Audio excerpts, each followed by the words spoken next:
"My child needs the window seat. You have to move," the cold voice rang out, tearing apart the previously peaceful atmosphere in the crowded airplane cabin. A white woman stood blocking the aisle, her demanding gaze fixed on the black female student. A heavy silence fell. Passengers around glanced over.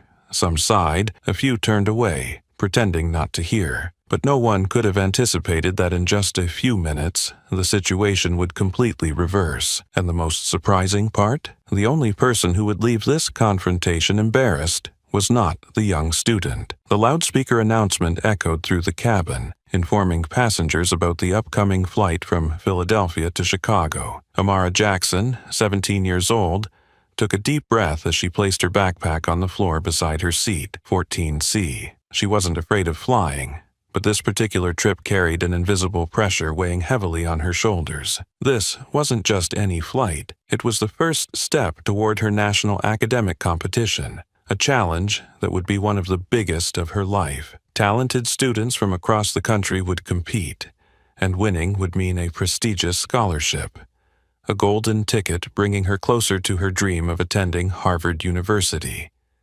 This was also something her whole family was eagerly awaiting. Her mother, a nurse who worked overtime every week to support her, had cried when she found out her daughter had been chosen for this competition.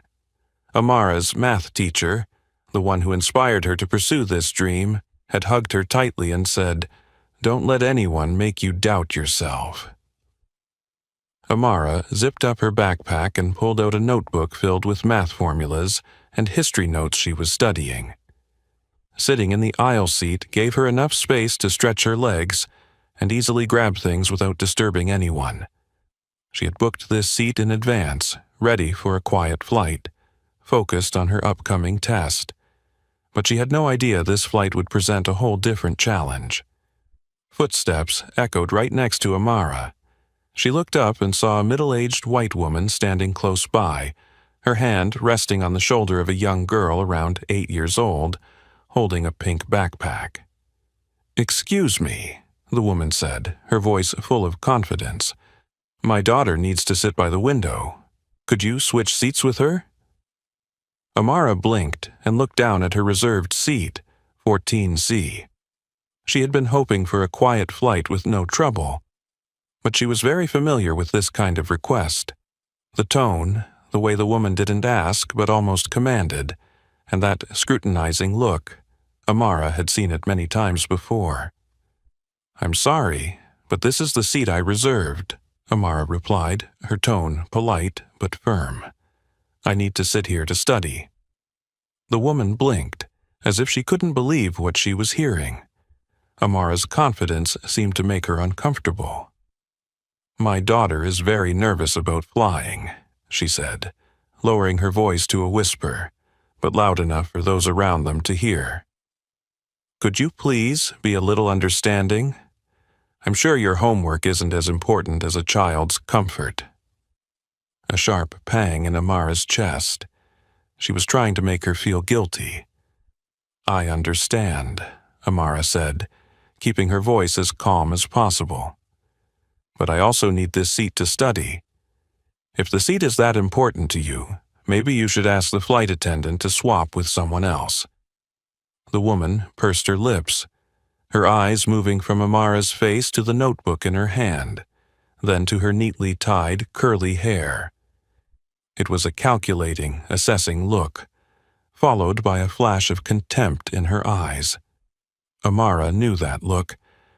She'd seen it when walking into expensive stores and being watched by security guards, when she raised her hand in class and was ignored by the teacher, when walking through wealthy neighborhoods and feeling people's eyes on her like she didn't belong. "Unbelievable," the woman muttered, turning away in annoyance. "So rude. You're young and already so selfish." Those words hit Amara's mind hard, but she clenched her fists, took a deep breath, and kept calm. But the story didn't end there. "All right," Karen said loudly, turning to a passing flight attendant. "I need to talk to you for a moment. There's an issue here." Amara felt her heart race. Nearby, passengers began to look over, sensing the tension spreading through the cabin. Their gazes focused on Amara, a young black student, and the middle-aged white woman asking for help.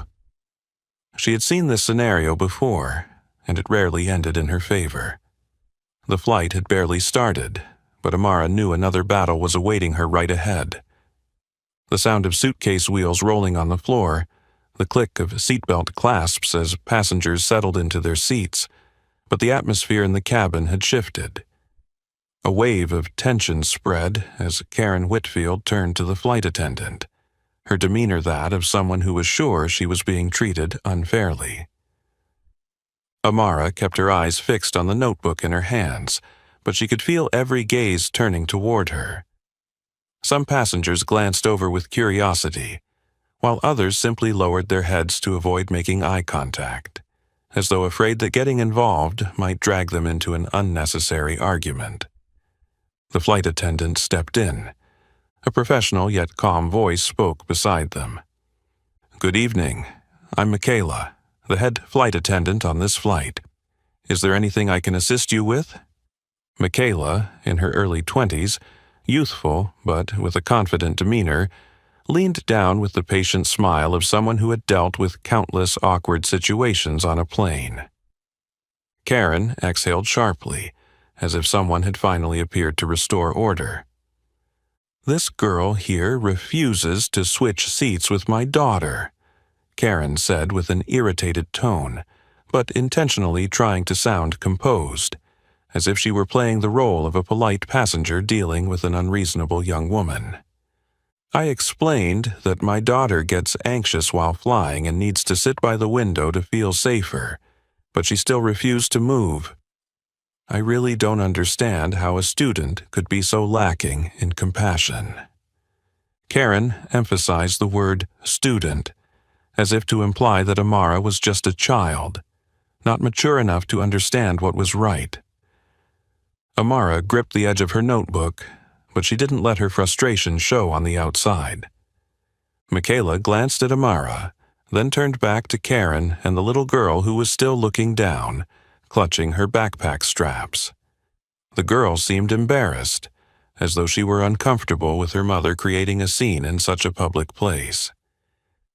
"Let's check the seating arrangements again, shall we?"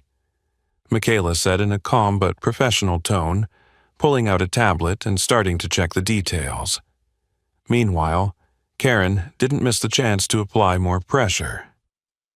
"I don't think a young girl should be this stubborn," she continued, her tone softer but still full of implication. "I've taught my daughter that we should always be considerate and kind to others. I don't understand how some young people can be so selfish now. A child with special needs should certainly be prioritized over a seat, shouldn't she?" Nearby, passengers began turning to look. Some furrowed their brows, clearly uncomfortable being pulled into the argument, while others seemed to tacitly agree with Karen, especially when she mentioned a child with special needs. Amara could feel the weight of the stares on her, but she remained unshaken. She knew the game. Karen was trying to paint her as cold-hearted, a person who refused to help a child, a person lacking compassion, a person who didn't know better. And Amara knew, in situations like this, there was an unspoken truth. A black student standing up for her rights would always be seen as causing trouble, while a white woman demanding something unreasonable would easily be viewed as protecting her child. But she had fought her whole life not to let those biases make her lose her composure. "I booked this seat in advance," Amara said, her voice calm and firm. "I have the right to sit here." Michaela looked up from her tablet and nodded. "Yes, 14C is indeed your seat, and according to policy, passengers can sit in the seat they've reserved without being asked to move unless there is an emergency." Karen frowned, as if she couldn't believe what she was hearing. "Are you sure?" Her voice grew sharper, losing the polite tone from before. "So, you're saying That the needs of a child don't matter more than a young woman wanting space to study? Michaela maintained her professional demeanor, but there was a firmness in her gaze. "All passengers have the right to sit in their assigned seats, ma'am," she said, keeping her emotions in check. "If you need another seat, I can help you check if anyone is willing to swap." Karen bit her lip, realizing she was losing her advantage. She glanced at Amara again, this time not hiding the hatred in her eyes. "Unbelievable," she muttered, loud enough for Amara to hear. "Kids today don't know what manners are anymore." Amara didn't respond, but she could feel a wave of anger rising in her chest. "Would you like any further assistance?" Michaela asked, signaling that the argument was over. Karen tightened her grip on her purse, tossed her hair back, and reluctantly pulled her daughter toward the rear seats. Before leaving, she threw one last sharp look, as if warning Amara that this wasn't over. Amara took a deep breath, forcing herself to refocus on the notebook in front of her. But no matter how hard she tried, the words on the page blurred. She knew this wasn't really over, and she was right. Karen tossed her blonde hair back and pulled her young daughter along as they walked down the aisle of the plane with a stiff demeanor, but not before throwing a sharp glance toward Amara, a silent warning. The entire cabin seemed to breathe a sigh of relief as the argument died down, but there was still a lingering tension in the air. Amara didn't need to look back to know that some passengers were still staring at her, some possibly empathizing, others perhaps evaluating. But she didn't care. She kept her back straight, flipping through her notebook on the tray table, pretending to continue reading, though she knew she couldn't focus right now. A soft laugh came from beside her, pulling Amara out of her thoughts. "You handled that situation really well." She looked up for the first time and noticed the young man sitting in seat 14B next to her. He was tall, with a handsome face and neatly styled hair, though a little tousled in a natural way. His eyes sparkled with humor, but not in a mocking way. Instead, it was recognition and respect. "What do you mean?" Amara asked, raising an eyebrow. "I mean," he said, leaning in slightly as if to avoid being overheard, "I've never seen anyone make a Karen back down while still keeping their professionalism like that. Usually, they don't give up so easily." Amara couldn't help but smile, though her smile still held a hint of tension. "Believe me, I don't think she gave up either." The young man nodded understandingly and then extended his hand. "I'm Marcus Green, nice to meet you." Amara hesitated for a second but then shook his hand. "Amara Jackson." Marcus's handshake was firm but not too strong, a warm feeling amid the cold remnants of the recent confrontation. "So, Amara, what brings you to Chicago?" Marcus asked, his tone curious enough to show genuine interest but not intrusive. "I'm competing in an academic contest," Amara replied, finally remembering the reason she was on the plane in the first place. "A national competition. If I win, I could get a scholarship to Harvard." Marcus whistled softly. "Impressive. What subject are you competing in?" "History and mathematics," she replied, a hint of pride in her voice. "I love numbers, but I also enjoy stories about how the world changes over time." Marcus nodded as if he fully understood. "I'm on my way to Chicago for a conference. It's about educational equity and cultural diversity." That made Amara look up, her curiosity piqued. "Really? What's the conference about?" Marcus shrugged lightly, but there was a seriousness in his eyes that Amara immediately noticed. "We'll be discussing how school policies affect students of color. For example, being undervalued in class, fewer opportunities to access advanced programs, or being discriminated against when applying to prestigious schools." The way he spoke about the topic wasn't just book knowledge, it came from real-life experience, something Amara deeply resonated with. "I understand," she said, her voice softer. "I've had a teacher tell me straight up that instead of dreaming about Harvard, I should be more realistic and choose an easier school, one where I could keep up." Marcus gave a wry smile, but his gaze was sharp. "That sounds familiar," I was once told. "Surprising. You actually write essays really well." Amara let out a light laugh, but it was tinged with bitterness. "The toxic kind of praise." Marcus nodded in agreement. "Exactly. They think they're encouraging you, but in reality, they're showing they never believed you could do it in the first place." An invisible connection began to form between them. Not just because they were both smart and ambitious, but because they both understood what it felt like to be underestimated simply because of their skin color. That feeling of needing to work twice as hard to be recognized for half the effort someone else would get. The flight stabilized in the air, and the lights outside the window reflected brightly in Marcus's eyes as he turned to Amara with a rare sincerity. "So, are you nervous about the competition?" Amara pursed her lips and then nodded. "I am. I've prepared a lot. But I know that in the exam room there will be people like that Karen. They won't look at my grades first. They'll look at me and decide if I'm worthy." Marcus didn't say anything right away, just nodded, as if he understood that feeling all too well. "But you're not going to let them stand in your way, are you?" he asked, a smile briefly crossing his lips. Amara smiled faintly, her smile a bit sharp. "No way." Marcus laughed and leaned back, staring up at the plain ceiling. "Good, because if anyone deserves to win, it's you." The words weren't flattery, they were confirmation, a recognition from someone who truly empathized. In that moment, Amara felt something she hadn't felt since boarding the plane. A sense of relief, a strange reassurance that, no matter what challenges tomorrow would bring, she wouldn't be alone on this journey.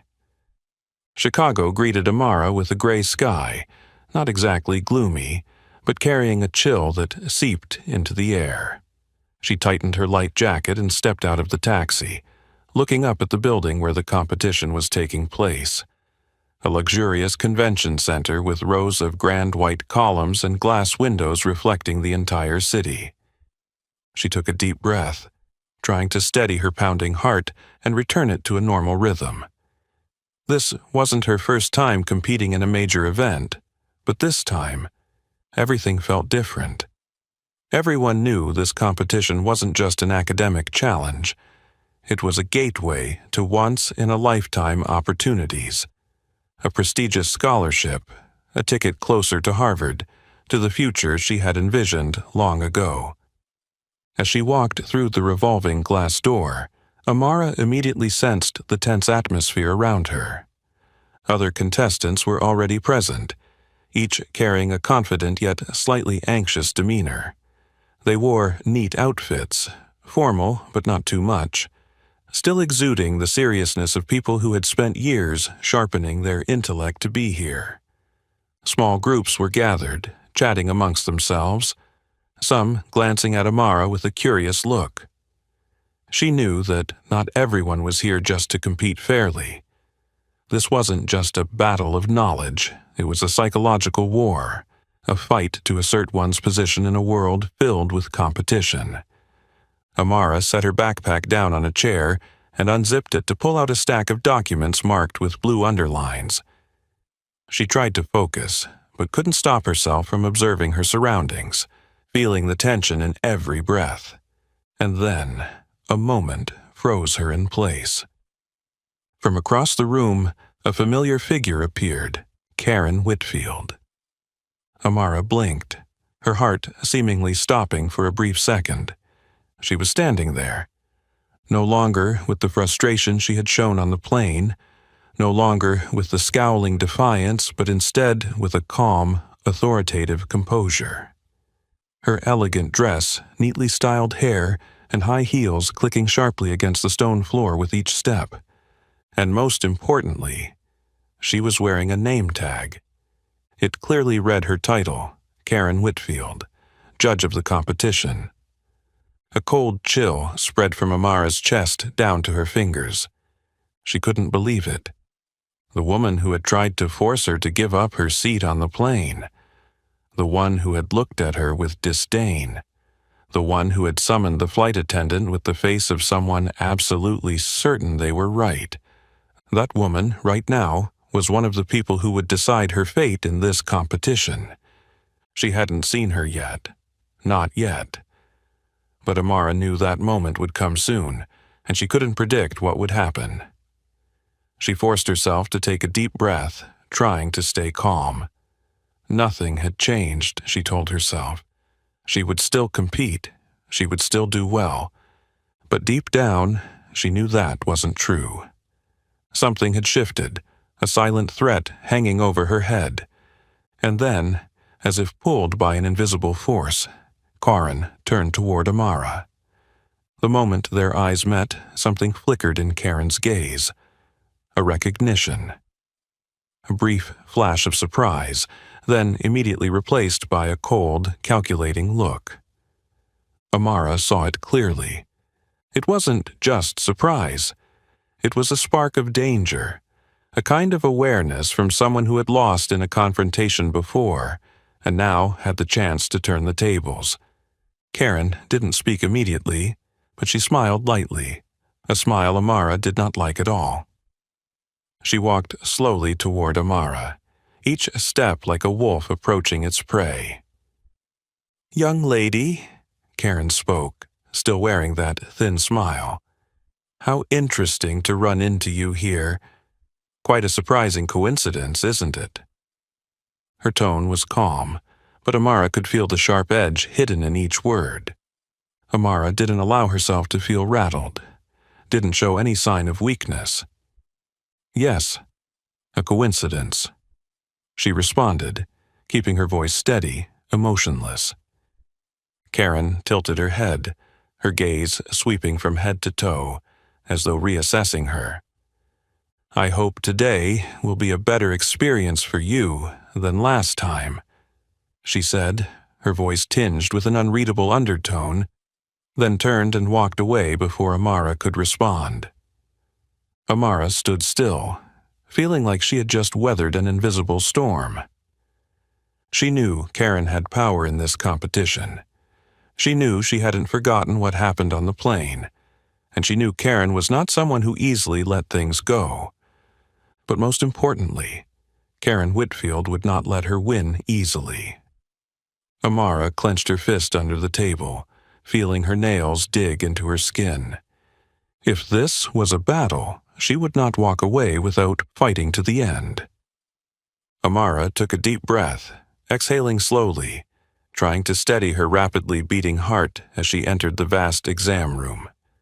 The space was designed like a hall, with rows of long desks spaced evenly apart. Each contestant had a tablet to take the test, and at the front was a large stage where the judges could observe everything. Cold white light illuminated each row of seats, reflecting the focused and tense expressions of the top contestants from across the United States. Amara glanced around. Some sat confidently with their backs straight. Others were flipping through their notes for the final time, while a few gripped the edges of their desks tightly, clearly nervous. She no longer cared about Karen Whitfield, at least not right now. This test wasn't about Karen, it was about her. A steady voice came over the microphone. "Dear contestants, welcome to the first round of the competition. You will have 90 minutes to complete the multiple-choice exam, covering topics from mathematics, science, history, to data analysis. Stay calm, think carefully, and good luck." A chime sounded from the tablets, signaling the start of the exam. Amara adjusted her posture, her eyes quickly scanning the first question. Easy. She entered her answer in seconds and moved on to the next. Focused. don't get distracted. The third question, the fourth. Everything was familiar, all within what she had practiced for months. Before long, Amara had completed 50% of the test when she noticed something unusual. A strange feeling, a very familiar feeling, that someone was watching her. She quickly glanced towards the judge's area and wasn't surprised to meet Karen Whitfield's gaze. Karen didn't blink, her hand resting lightly on her chin as though considering something. But there was something in her eyes beyond mere observation. It was scrutiny. It was waiting. She wanted to see Amara make a mistake. Amara tightened her grip subtly but didn't let emotions cloud her judgment. She turned back to her test, focusing completely as numbers and data absorbed her attention. When the screen flashed to indicate she had completed the test, Amara looked up without needing to check her answers. She knew she had done well. After the test ended, the top 10 contestants would be chosen for the next round. The results were announced right there in the hall, and when the big screen displayed the top 10 names, Amara saw hers in second place. No surprises there. But Karen Whitfield's reaction was something else. She couldn't hide the displeasure on her face. Though still wearing a polite smile, Amara saw the tension in her expression, the way her hand clenched slightly, as if she couldn't believe the results. Then, Karen's voice echoed, carrying an underlying sharpness.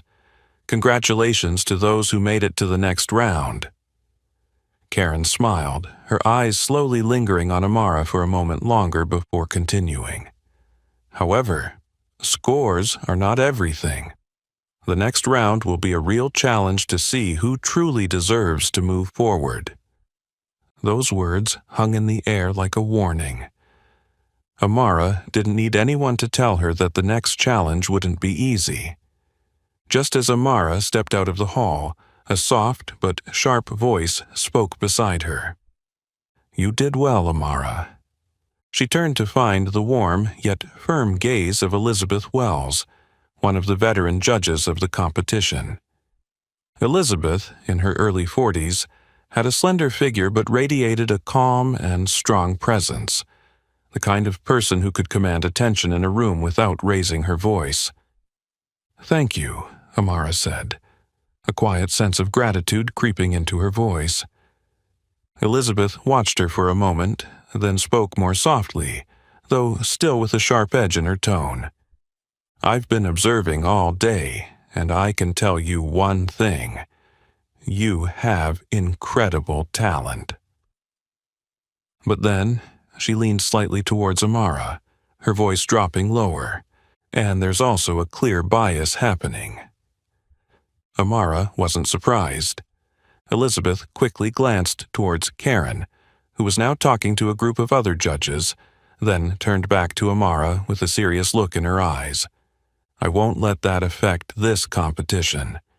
Keep doing what you've been doing, and remember, not everyone is like her." Her words weren't just encouragement, they were confirmation that someone was on Amara's side, that she wasn't alone in fighting against this system. Amara nodded, tightening her backpack straps, feeling her resolve strengthen. From a distant corner of the hall, Marcus Green observed everything with sharp eyes. He had seen Karen's look when the results were read. He had seen how she reacted to Amara advancing to the next round. He had noticed every little thing, the gestures, the glances, the seemingly innocuous words that were laced with intent. And he knew one thing for sure. This battle wasn't over. Marcus tightened his grip on his phone, opened a message, and sent just 2 words to Amara. "Play fair." Though the message was brief, Amara understood immediately. He was reminding her that not everyone was here to compete fairly, but she had to do it with her own talent. She took a deep breath once more, holding firm to her resolve. No matter what Karen did, no matter how hard she tried to make things difficult, Amara wouldn't back down. She would fight with her intellect, her perseverance, with everything she had, and she would win. Another opportunity appears. Amara was still reflecting on what had happened in the exam room as she stepped out of the vast hallway of the conference center. The chilly Chicago air carried a biting cold, but she didn't feel it. She was still sorting everything out in her mind. The first round of the competition was over. She had done well. Very well.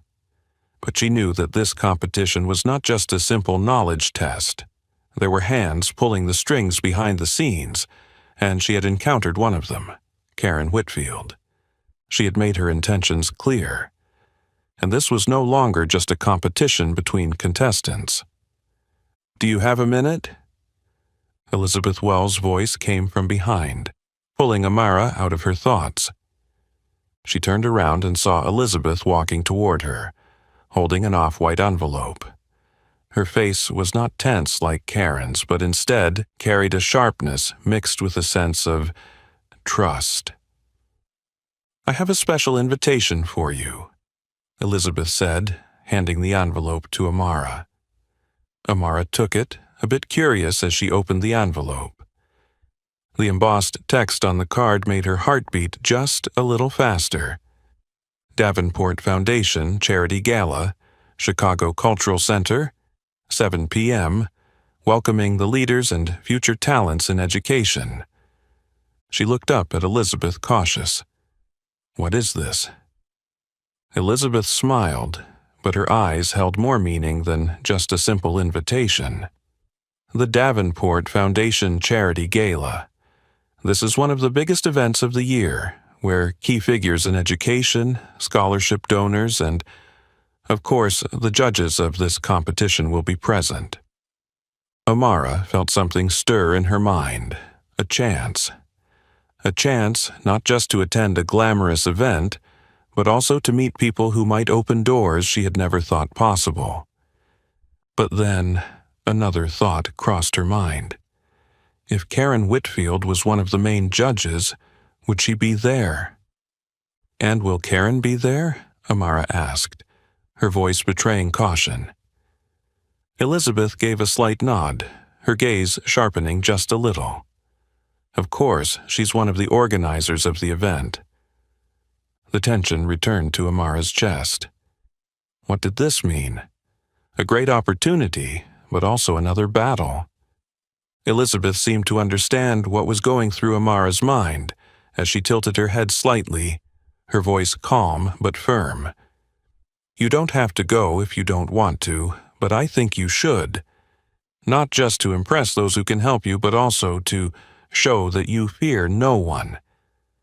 Amara felt a quiet fire ignite within her. She was right. She wasn't here to back down. "I'll go," she said, her voice now full of resolve. Amara was still thinking about the invitation as she left the conference center. She pulled her phone from her pocket and texted Marcus, who had left right after the exam. "Amara, you won't believe it. I just got invited to a charity gala. The Davenport Foundation is hosting it and all the judges will be there." Marcus, "Well, looks like you're stepping into the world of the elite now."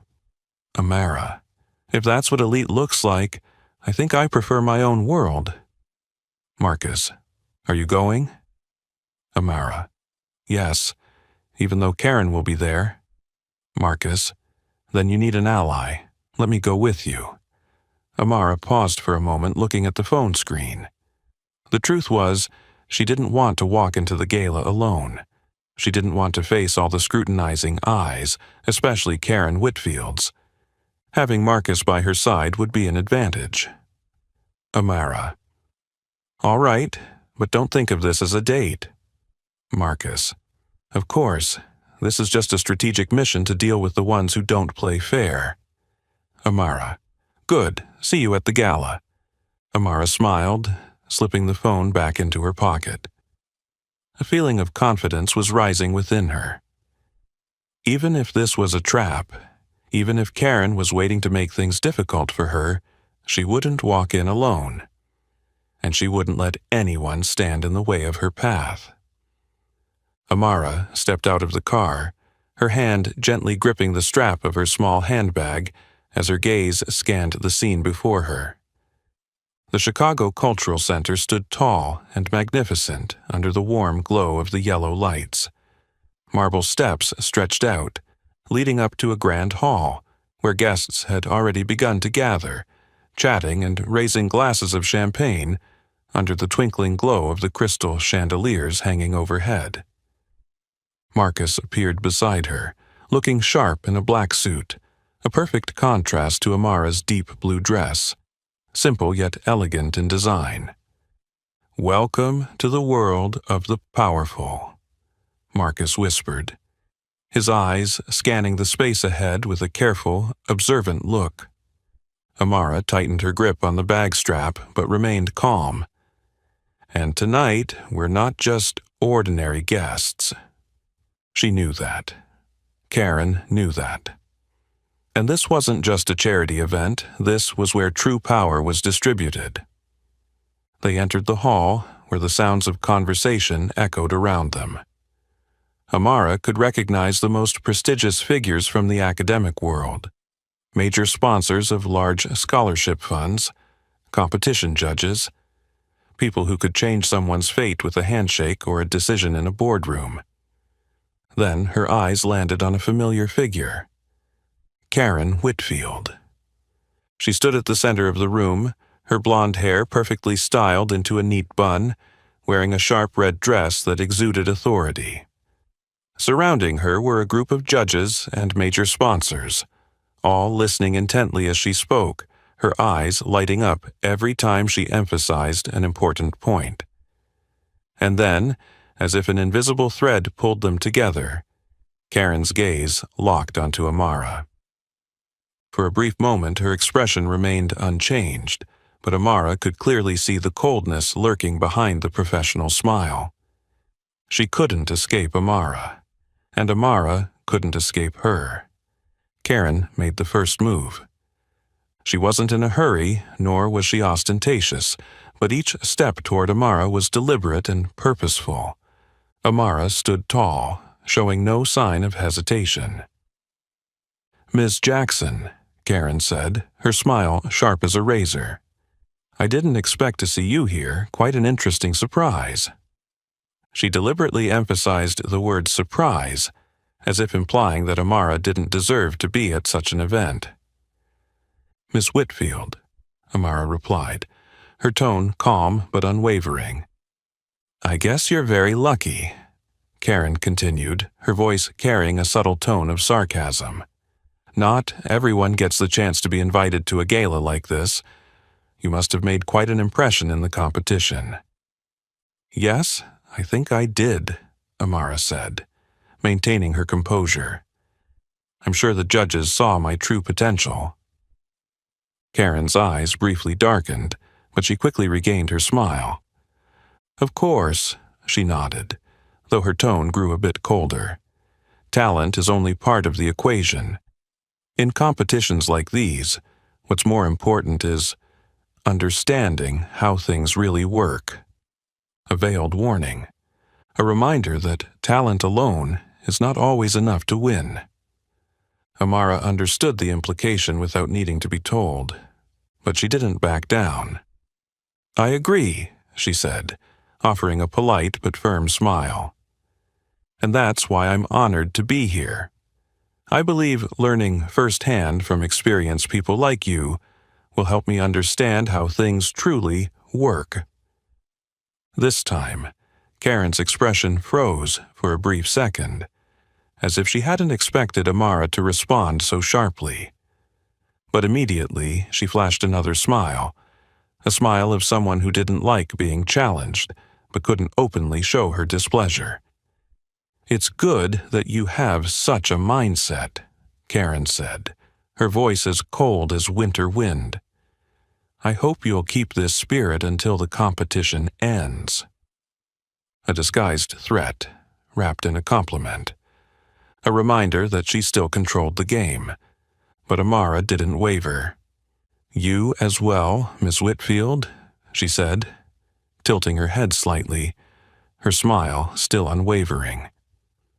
Karen stood there for a moment, her gaze heavier than before turning and walking away, blending into the crowd. As soon as Karen disappeared from sight, Marcus approached Amara, holding a glass of champagne. "That went pretty well," he murmured, a slight smile playing on his lips. "Should I be worried? You seem quite good at these behind-the-scenes battles." Amara chuckled softly, though the tension inside her hadn't quite dissipated. "I'm not good," she said. "I just don't like being underestimated." Marcus studied her for a moment, then handed her the champagne glass. "Well, then drink up," he said gently, "because tonight has only just begun." Amara took the glass, her gaze sweeping across the room, where the powerful were deep in conversation, and where Karen stood in a group of judges, occasionally glancing in her direction. She knew the game was far from over, but she also knew she was ready. The gala night wasn't just a party, it was another battle where decisions, glances, and ambiguous words could change a person's life. Amara had entered the world of the powerful, and she knew if she wasn't careful, they would do everything to push her out. But one thing was certain, she was no longer a pawn, and Karen wouldn't control her so easily. Amara gently tightened her grip on the champagne glass, her eyes scanning the lavish room, where conversations continued smoothly and calculatingly. The people standing here held true power in their hands, despite their friendly, dazzling appearances.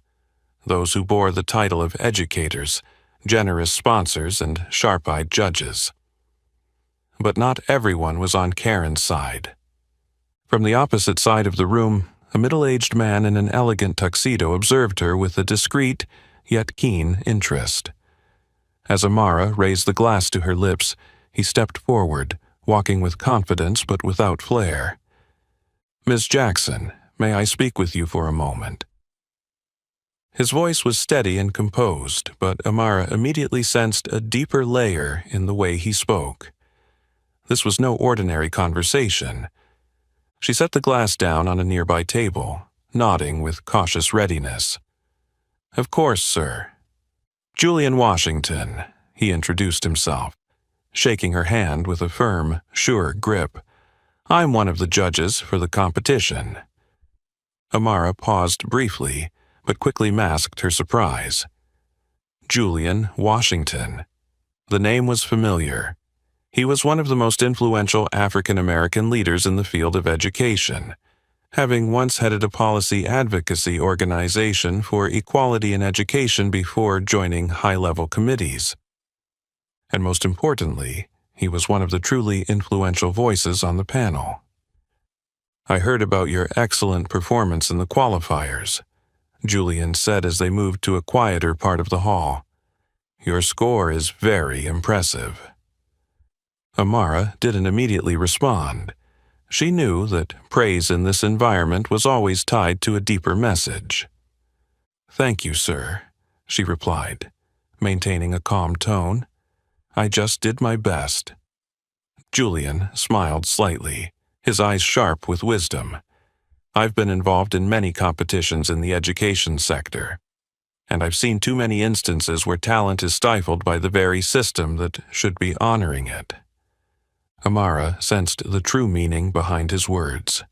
She clenched her hands together subtly, staying composed, but could not deny that those words hit a truth she had faced her entire life. "Are you referring to Karen?" Amara asked, deciding to address the matter directly. Julian tilted his head, appraising her briefly, then nodded. "I can't speak for anyone else, but I can tell you that I've seen people like her before." "People like her?" "People who don't want to see those like us go further than they think we deserve." The statement needed no further explanation. Amara understood all too well. Karen Whitfield was not just a strict judge. She was a controller. Someone who believed her power could decide who had a chance and who did not. and she certainly did not want a 17-year-old black girl whom she had once dismissed to win in front of her eyes. But Julian Washington was different. "Will you be keeping a close eye on the competition?" Amara asked, her eyes now shining with a stronger belief than before. Julian smiled lightly, but his smile carried a promise. "Fairness is something I've fought for my entire career. I won't let anyone manipulate it." Amara felt a weight lift from her chest. She was not alone in this fight. There were people with true power who were watching. People not swayed by biases like Karen. Julian nodded to her, then walked away. But before he left, he looked back at her with a gentle yet firm reminder. "Don't let them shake you." Amara nodded slowly, a determined smile forming on her lips. "I won't." As soon as Julian left, Elizabeth Wells appeared beside Amara, still holding a glass of champagne as if she had never left. "Well," Elizabeth said with a knowing smile, "looks like you just had an interesting conversation." Amara turned to look at her, her eyes reflecting gratitude. "I think I just gained another ally." Elizabeth raised an eyebrow, sipping her champagne before replying. "You have more than one ally, Amara. I won't let Karen Whitfield play dirty with you. And now, I'm certain you have Julian on your side." Amara let out a quiet sigh, feeling as though a part of the pressure in her heart had been released. There were those trying to bring her down, but there were also those willing to protect her. This game was not only in Karen's hands. Elizabeth observed Amara's reaction for a moment, then added with a soft yet meaningful tone, "Remember, the path to victory is not always straight, but if you stay steady, you'll reach the finish line." The gala night continued, but Amara had found two crucial allies for the upcoming battle. Karen remained a dangerous force, but she was not the only one with a voice on the judging panel. And there was one thing Amara had firmly decided in her mind. She would not let anyone take away the opportunity she truly deserved. Amara woke up before dawn, when the Chicago sky was still sparkling with scattered streetlights. Today was the deciding day, the final round, the last battle. She stood in front of the mirror, her eyes locked on her own reflection. There were no signs of worry or fear, only determination. This was no longer just a competition. This was a war. She had prepared her whole life for today, and she wouldn't let anyone, especially Karen Whitfield, steal victory from her hands. As she walked into the competition hall, a serious and resolute atmosphere filled the space. The other contestants also recognized the pressure of the day, but Amara knew that only one person truly wanted her to fail, and when she looked toward the judges' table, Karen was there, waiting. The final round was unlike any of the previous rounds. This wasn't a multiple-choice test, nor was it an essay that could be graded objectively. This was a live debate. Each contestant would be asked an open-ended question, requiring an immediate response, analysis of the issue, counter-arguments, and the demonstration of sharp thinking. There were no absolute right answers. Everything depended on how each contestant defended their point of view. And Amara knew well that this was a playground where Karen could easily manipulate things. A question could be phrased in many different ways. A judge could emphasize weaknesses rather than acknowledge strengths. A contestant could be put in a difficult position simply due to personal biases. And when it was Amara's turn, she was ready. "Ms. Jackson, I have a question for you," Karen said, her smile sharp as a knife, crossing her face. She wasn't in a hurry, nor was she unprofessional, but every word she spoke carried hidden meaning. "If you had the power to decide national education policy, what would you do to improve the system without affecting students who are currently performing well by today's standards?" a question full of trickery. Amara recognized it immediately. This wasn't an innocent question. It was designed to put her in a difficult position. Karen wanted Amara to choose between improving the education system for underperforming students or maintaining the current standards for successful ones. If she emphasized change, Karen could attack her for disrupting the existing system. If she defended the status quo, Karen could attack her for not having a real solution to the injustice in education. A perfect trap. But Amara remained unfazed. She calmly took the microphone, her eyes locked on Karen. "Thank you for the question, but I think there's a mistaken assumption in how it was phrased." Karen blinked slightly, a rare sign of surprise.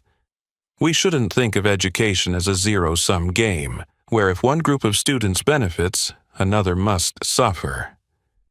Amara continued, her tone firm but not harsh. "Education can be improved in ways that allow all students to thrive, not by taking opportunities from one group to elevate another, but by expanding resources to ensure every student has access to quality education." A perfect counterattack. Karen couldn't refute it. She couldn't criticize Amara for wanting to improve education. She couldn't twist it to say that Amara wanted to harm successful students. Amara had broken the trap Karen set, right in front of all the judges and contestants. After Amara finished her presentation, the room fell into an awkward silence. Then Julian Washington subtly nodded, a satisfied smile briefly appearing on his face. Elizabeth Wells also nodded, her eyes gleaming with clear pride. The other judges whispered to each other, some quickly jotting notes on their evaluation sheets. Karen tried to remain calm, but Amara could clearly see the tension in her shoulders, her hand gripping the pen on the table. She hadn't expected this. She had tried to control the game, but in that moment she realized she had failed. Amara had proven she was not only smart, but also not easily manipulated. Karen might not like the result, but she couldn't deny it. When the round ended, Amara stepped off the stage, a mix of relief and determination filling her heart. Marcus stood waiting for her just outside, hands in his pockets, a slight smirk on his face. "You just did something no one else dared to do." "Did what?" Amara asked, raising an eyebrow. Marcus chuckled softly and shook his head.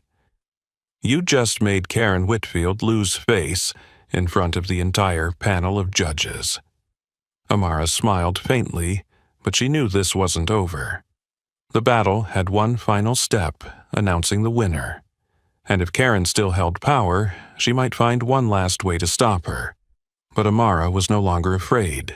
She had proven herself, even in front of the most powerful people.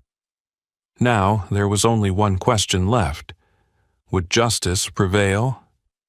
Amara sat quietly in her seat, her eyes fixed on the stage where Richard Davenport, the head judge, stood with an envelope in his hand.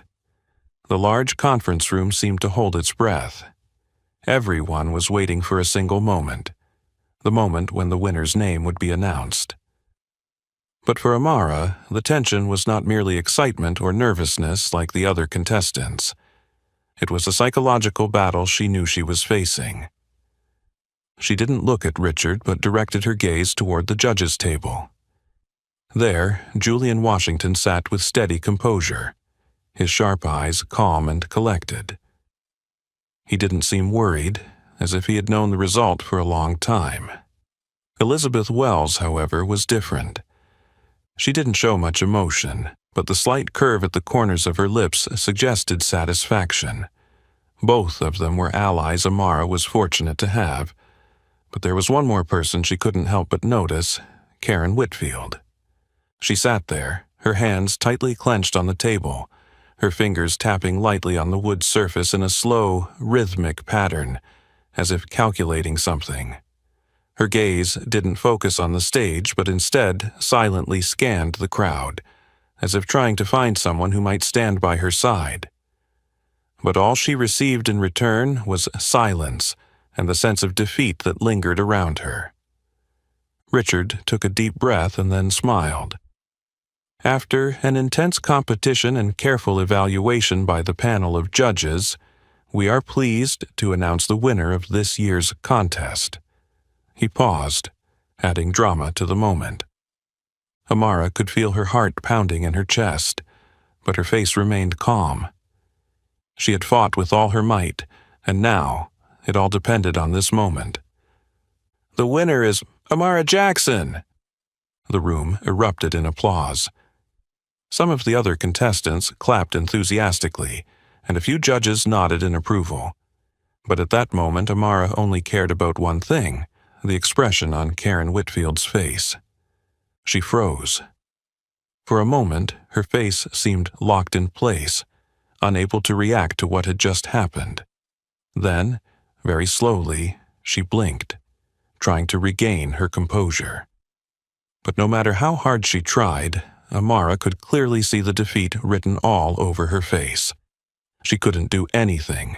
She had lost. There was no one by her side to manipulate this result. Too many witnesses had seen the fairness of the competition.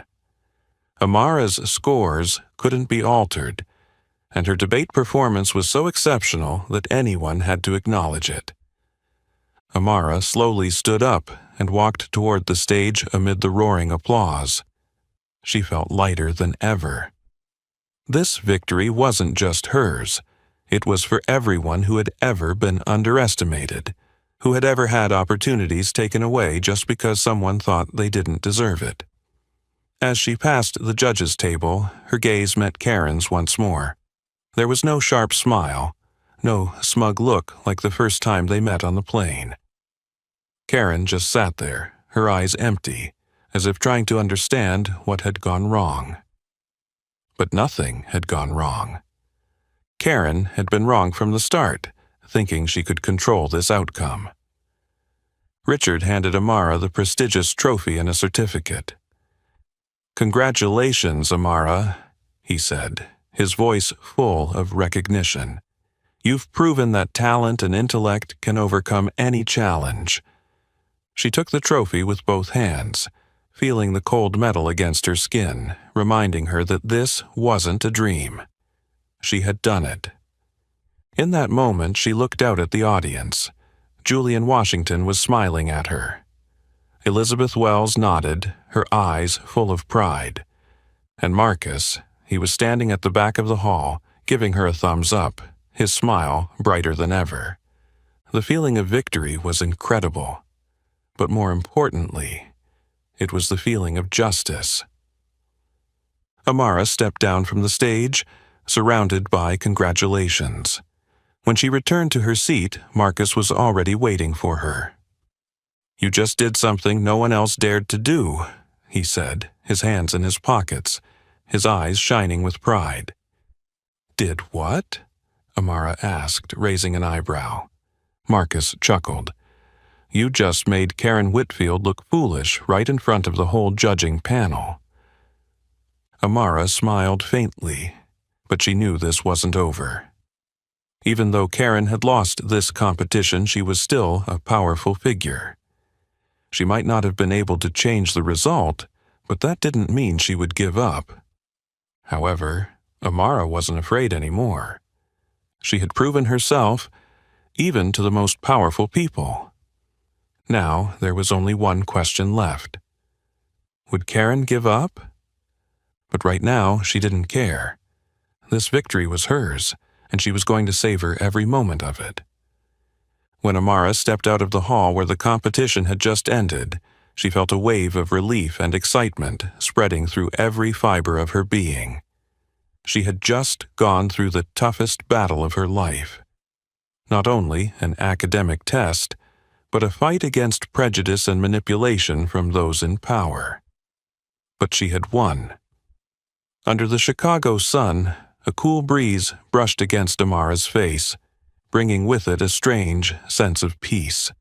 She looked down at the glittering trophy in her hand, a symbol not just of victory but of perseverance and fairness. Beside her, Marcus walked slowly, hands in his pockets, but a clear smile on his face. "How does it feel to be the winner?" Marcus asked, his voice full of admiration. Amara took a deep breath, holding the trophy tightly. "Amazing," she said, but then her gaze grew distant. "But at the same time, I know this is just the beginning."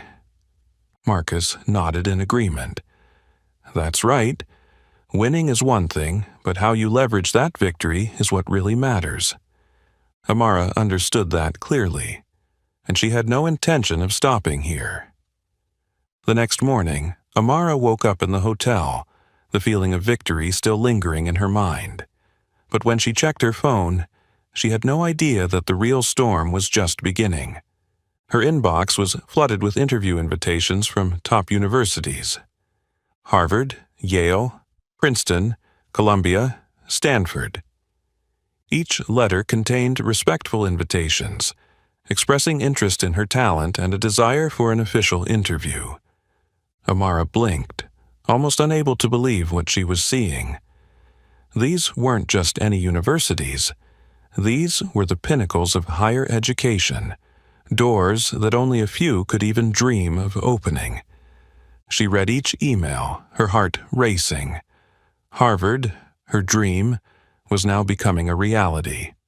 They hadn't just sent a notification email.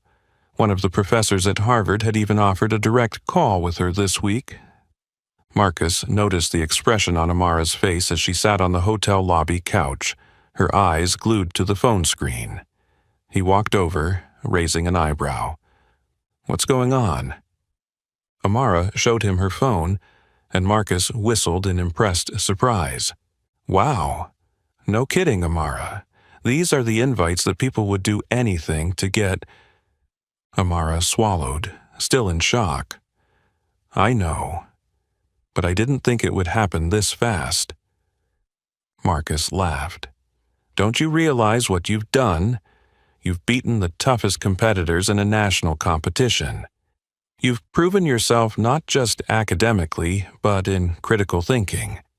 These universities aren't looking for students with high grades alone. They're looking for people with the potential to make a difference."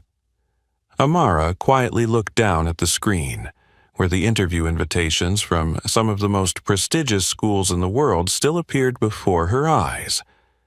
A sense of pride, but also heavy responsibility, swelled within her. "I have to choose the right path," she said softly. Marcus nodded. "And you won't be going alone." They left the hotel to take a walk along the shores of Lake Michigan, where the cool breeze from the water felt refreshing. Chicago stretched out before them, bustling but carrying an unusual beauty. Amara knew Marcus also had big plans for his future. He had told her about wanting to pursue a path in education policy and social justice. "What do you think about us teaming up?" Amara suddenly asked, her eyes serious. Marcus looked at her curious. "Teaming up in what way?" "We both have similar goals. You want to change the education system from a policy angle, and I want to do it from the inside. If we develop our ideas together, maybe we can create something bigger than ourselves." Marcus paused for a moment, but Amara could see the spark in his eyes. "Are you talking about building a real platform?" "Not just a platform," Amara said, "but a movement. Something that can give students like us a real chance, without having to fight people like Karen Whitfield for it." Marcus smiled, but this time the smile was full of real excitement. "You know, Amara, you have the ability to turn bold ideas into reality, and honestly, I like that." They shook hands, but Amara knew this wasn't just any handshake. This was a promise. They weren't just friends, they were allies, and the world would soon know them. As Amara and Marcus left the lakeshore to return to the hotel, she happened to spot a familiar figure in the distance. Karen Whitfield. She was standing by the side of a nearby street, talking to a man in a dark suit. She didn't see Amara, but Amara could clearly see the dissatisfaction on her face. Even though the competition had ended, she still couldn't accept the truth. Amara didn't know what Karen was discussing, but a strange feeling rose within her. She hadn't given up. She looked at Marcus, and he had seen it too. "She still has something up her sleeve," Marcus whispered. Amara tightened her grip. "Maybe, but this time I won't give her a chance." She had won, but she knew the battle with people like Karen would never truly end. But this time, she wasn't a lonely student stepping into a competition. This time, she had power, recognition, and, more importantly, she had a purpose greater than herself. And nothing, not even people like Karen Whitfield, could stop her. Chicago was still lingering with the cold of late winter as Amara sat quietly by the hotel window, looking down at the brightly lit streets. The city was still bustling, with cars passing by as if nothing extraordinary had happened. But inside Amara, everything had changed. The competition, the victory, the confrontation with Karen Whitfield. Everything felt like a storm that had swept her into a world she never thought she'd face at the age of 17. Yet, it was in the most difficult moments that she realized the greatest truth about justice and personal strength. Justice doesn't always come easily, but that doesn't mean it's unattainable. She slowly sipped her hot tea, feeling the warmth spread over her tongue, soothing the tension she hadn't realized she'd been holding within her for days. "Do you think you've changed?" Marcus's voice pulled her from her thoughts. He was sitting across from her, arms crossed, his gaze filled with thoughtful observation. Amara smiled faintly, placing her teacup on the table. "Yes, but not in the way I thought I would." Marcus raised an eyebrow. "What do you mean?" She gently rotated her cup in her hands, her eyes fixed on the steam rising from the tea's surface, as if searching for an answer within it. "Before, I always thought that as long as I was the best, the most excellent, everything would naturally fall into place. I believed that if I could prove my ability, no one could stop me." Marcus listened quietly, not interrupting. Amara exhaled lightly, her eyes reflecting a deep contemplation. "But this competition has shown me something different. Justice doesn't always come from natural recognition. It needs to be protected. It needs people who are willing to stand up for it." Marcus nodded, his eyes gleaming with understanding, like Julian Washington, like Elizabeth Wells. Amara smiled. "And like you." He laughed, but then grew more serious. "You're right, justice isn't something that exists naturally. It's something we have to fight for." She nodded slowly. If Julian and Elizabeth hadn't been on the panel, who knows what would have happened? If there hadn't been witnesses who saw the truth, Karen might have tried to change the results. I've realized that being good alone isn't enough. What matters is having allies, people who believe in you and are willing to stand up when needed. Marcus leaned back in his chair, looking at her with a mix of admiration and contemplation. "So, what do you think is the biggest lesson from all of this?" Amara thought for a few seconds, then looked up, her gaze firm. "That we can't fight alone. No one can take on a system that has existed for centuries with just intelligence or personal determination. But if we find those willing to fight alongside us, if we don't back down, no matter how hard it gets, then we can still win." Marcus looked at her for a moment, then nodded quietly. "I like the way you think, Amara." She chuckled softly. "I like the way I think more than I used to." After a while, Marcus left to prepare for his flight the next day, leaving Amara alone with her thoughts. She glanced at her phone. seeing a flood of congratulatory messages from family, friends, and even people she didn't know. But there was one message that stood out to her.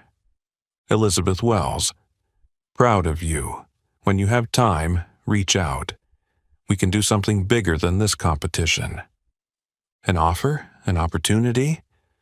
Amara wasn't exactly sure what Elizabeth meant, but she knew one thing.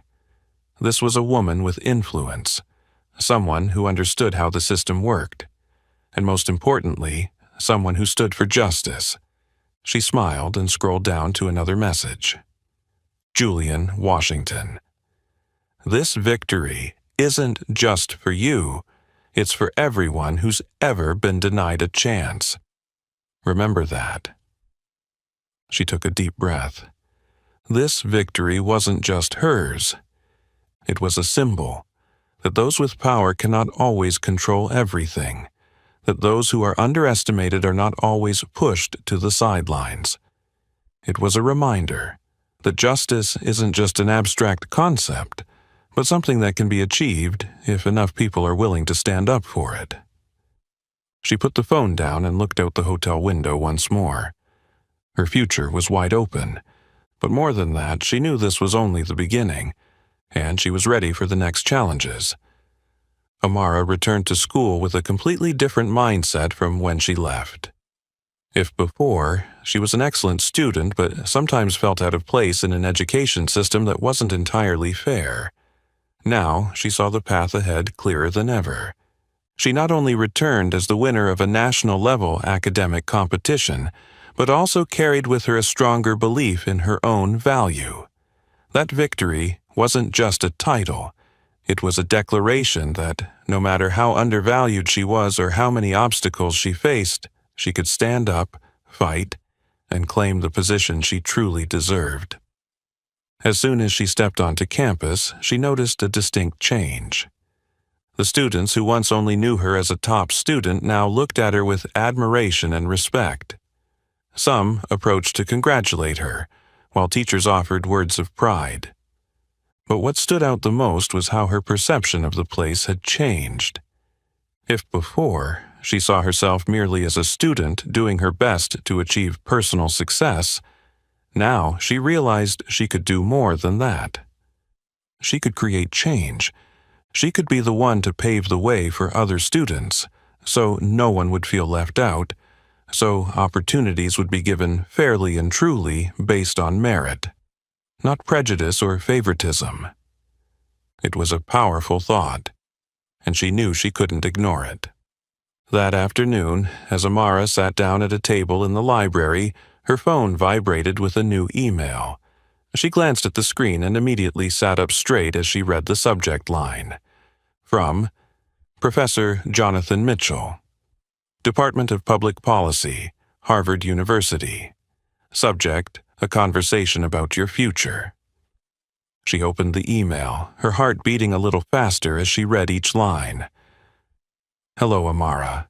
I followed the recent competition and was very impressed with your debating skills. Your confidence, sharp reasoning, and ability to counter arguments show that you're not only an excellent student, but also a potential leader. We would love to have a conversation with you to discuss your academic path and the opportunities that Harvard can offer. If you have time, please arrange a call for next week. Looking forward to speaking with you. Best regards, Jonathan Mitchell. Amara held her breath for a moment, then exhaled slowly. She had been hoping for an invitation from Harvard, but she hadn't expected it to come from one of the top professors at the school. And more than that, he didn't just see her as a potential candidate, but he saw something more in her. She quickly typed a response, confirming the appointment. As she hit send, she knew a new chapter in her life was truly beginning. After leaving the library, Amara met Marcus at a cafe near campus. He had just received important news about his own future. "You're not the only one invited to Harvard," Marcus said, smirking as he stirred his coffee. Amara's eyes lit up as she placed her cup of tea on the table. "What do you mean?" "I just got a call from one of the professors in the public policy department. They're really interested in my research on inequality in education, and they want to meet with me to discuss a possible collaboration on a big project. Amara couldn't hide her excitement. Are you serious? So, we could both go to Harvard? Marcus smiled, but his expression remained serious. It depends on how things unfold, but if we both end up there, maybe your plan, the movement you want to build, could actually come to life.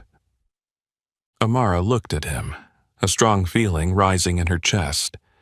She wasn't alone on this journey. She had a true ally, someone who shared her vision, someone who not only believed in her but was also ready to fight by her side.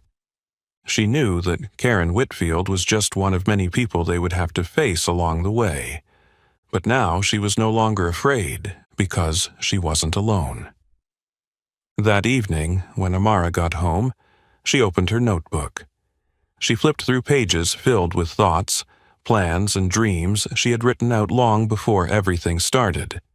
Then she pulled out her pen and wrote a line in the middle of the blank page. Justice never comes naturally. It must be earned. She recalled the moments on the plane when Karen tried to force her to give up her seat. She remembered the moment in the exam room when Karen asked that malicious question to challenge her. She remembered the cold look in Karen's eyes when Amara won. And she realized that Karen was just a symbol of something bigger. This world was full of people like Karen, those who thought they could control everything, decide who deserved opportunities and who didn't. But the world also had people like Julian Washington, Elizabeth Wells, and Marcus. People who were willing to stand up and fight. And most importantly, it had people like her. People who wouldn't accept being defined by others. People who would fight to pave the way for those who came after them. She closed her notebook with a determined gaze. Justice never comes naturally. It must be earned. And she, Amara Jackson, was ready to step into a fight greater than ever before. That morning, as the soft sunlight filtered through the window, Amara woke up with a strange yet exciting feeling. The past few days had brought so many changes, from a fierce competition to new opportunities unfolding. But she knew everything wasn't over yet. In fact, her true journey was just beginning. She stretched and reached for her phone on the nightstand, planning to check messages like usual. But as soon as the screen lit up, an email notification made her freeze. From Harvard University Admissions. Subject, invitation to join the special admissions program, Harvard Future Leaders. Her heart seemed to stop for a moment. She immediately sat up straight, opened the email, and quickly scanned through the lines.